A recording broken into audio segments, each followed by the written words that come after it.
It's just about a week since the midterm elections.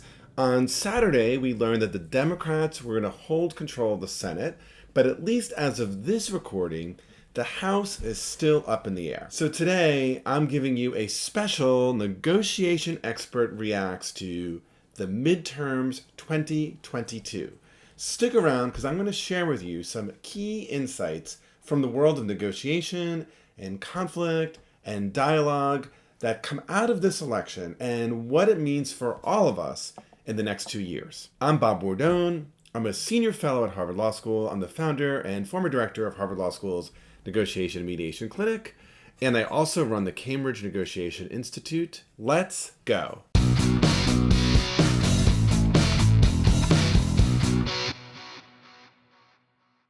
All right, so the midterms are over, and there's still some uncertainties, but there's also some things we actually do know. So first, while the Republicans will pick up some seats in the House, they will pick up no seats in the Senate, and they may actually lose a seat. So one thing is for sure, this predicted red wave that people were talking about in the weeks before the election just didn't materialize. Second, it seems that almost all of the Republicans who are what I would broadly call in the Trump style of republicanism lost. And so this is a big defeat for the Trump wing or the MAGA wing of the Republican Party. Now, I suspect neither of these are insights for anybody who's clued into politics. But I do want to share some insights that I think come from the world of negotiation and dialogue and polarization and conflict resolution. So the first of these, and it's not a good piece of information, but it's that the power of our insular bubbles in this country persists. So what do I mean by that? Well, the political class, and when I say the political class, I mean whether you are a Republican or whether you are a Democrat.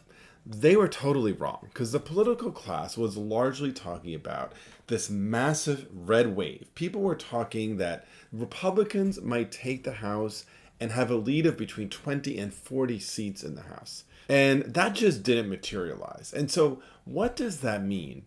I think to me what it means is that many of us are just living in these bubbles and completely disconnected to our fellow citizens who are in different bubbles. Because I consider myself, for better or worse, but by dint of where I live, by dint of the people who are my friends, by dint of my own interests, right? I'm one of those people who, I'm in that political bubble. And so I was sitting with a bunch of friends on election night, watching with great surprise. And so was, frankly, everyone, not just on CNN and MSNBC, but also everyone on Fox News.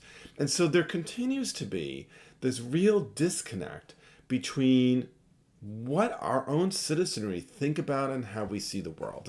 And I think that that has a lot to say about what we need to do. Those of us who are concerned about political polarization, those of us who are concerned about listening, those of us who are concerned about really trying to bring our fellow country people together, we need to find more ways to get out of that bubble. Second important insight, and this one is encouraging for those of us who really care about negotiation, and it's that negotiation and persuasion still matter. Because in fact, I think many people thought that we were beyond negotiation when it came to elections. So what do I mean by that? What I mean is that we were in a politics of identity only. Republican-leaning people would just write down the ballot for Republicans. Democrat-leaning people would write down the ballot for Democrats. It didn't really matter what the issues are. No one was going to vote based on either the candidate or the issue. And that clearly wasn't true this time.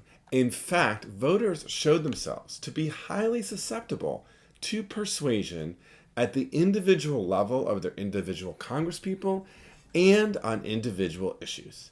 They didn't just vote a straight blue or a straight red ticket. And I think that's really encouraging for those of us who believe in the capacity of negotiation, who believe in the capacity that we can persuade people on the merits of what we might offer, on the merits of our policy. So let's consider a few examples. New Hampshire is one of them. So in New Hampshire, we had two incumbents running for governor and senator, one a Republican governor and one a Democratic senator. And what we saw was a really interesting situation where many people who supported the Republican governor Sununu, also supporting the Democratic Congresswoman, Senator Hassan. Similarly, let's look to Georgia. So in Georgia, you had, again, a Republican incumbent governor, Kemp, and a Democratic incumbent senator, Reverend Warnock. And again, what you see is many people splitting the ticket, supporting Kemp, but also supporting Warnock. So what they weren't interested in doing, it seems like, is supporting MAGA Trump-like Republicans. But the ability of these individual citizens to split the vote and vote on the merits of the people, I think, is really worth noting. Another example of where we see voters actually voting based on an issue or being persuaded on the merits of the issue and not just party politics or identity is around abortion. In many places, so I'll mention two in particular, right, Michigan and Kentucky, we saw voters who may otherwise have voted for some Republican candidates on the abortion question actually voting to support continued abortion rights or abortion access for women. So I think this second piece, right, that negotiation, that individual persuasion around the merits is still very important in elections in our country, should give us a lot of hope. The last insight I want to share from election 2022 is less of an insight, but more of a reminder. And it's something that I talk about in a lot of my videos. And that is that coming out of this election, as a nation, we remain deeply divided.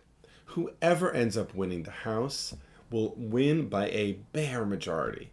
And it's clear that neither the Republicans nor the Democrats have any real mandate here.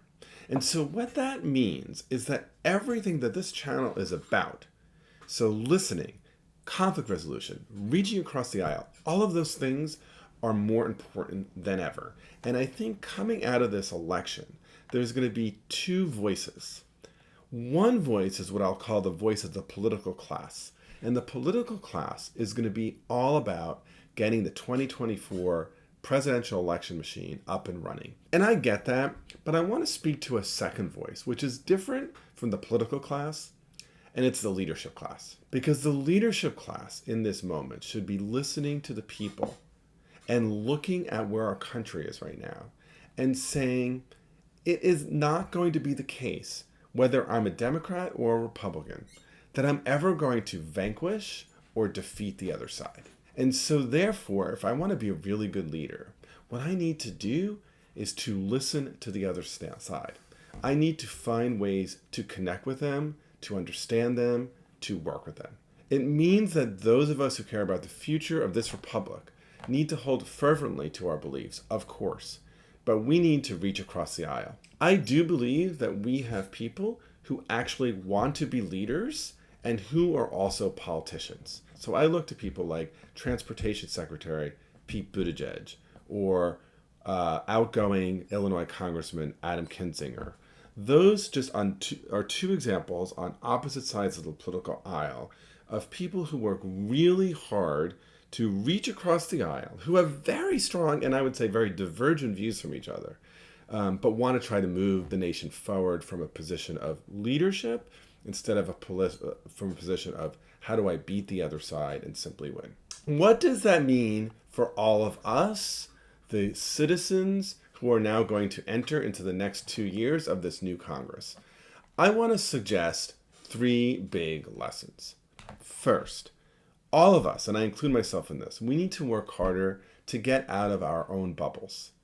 That means trying to meet people who have views that are different from ours, who have assumptions that are different from ours. Second, I think we need to stop saying that our fellow citizens are so balkanized that they don't make independent decisions, that they aren't open to persuasion, that they just blindly vote down a party line. This election showed us that that isn't true. And so what that means is that negotiation matters. Skills of persuasion and advocacy really matter, the kinds of things that I talk about on this channel. And then third, precisely because we are so divided as a nation, we need to spend a lot more of our time listening, building bridges, and not blowing things up. Because we can't blow up half of our fellow citizens without destroying the very thing we're hoping to save. So, if you want to learn more about how you can reduce polarization in our world coming out of these midterm elections, stay tuned and watch the next video, which talks about polarization in the US. It's called, Is America as Polarized as the Media Make It Seem? Also, I'd be tremendously grateful if you could click like on this video, subscribe to my channel, and ring the bell so that you don't miss any other videos. I'm Bob Bordone, and thanks for watching. Okay, you know you want to learn more about polarization. Keep watching. Okay, click, subscribe, keep watching.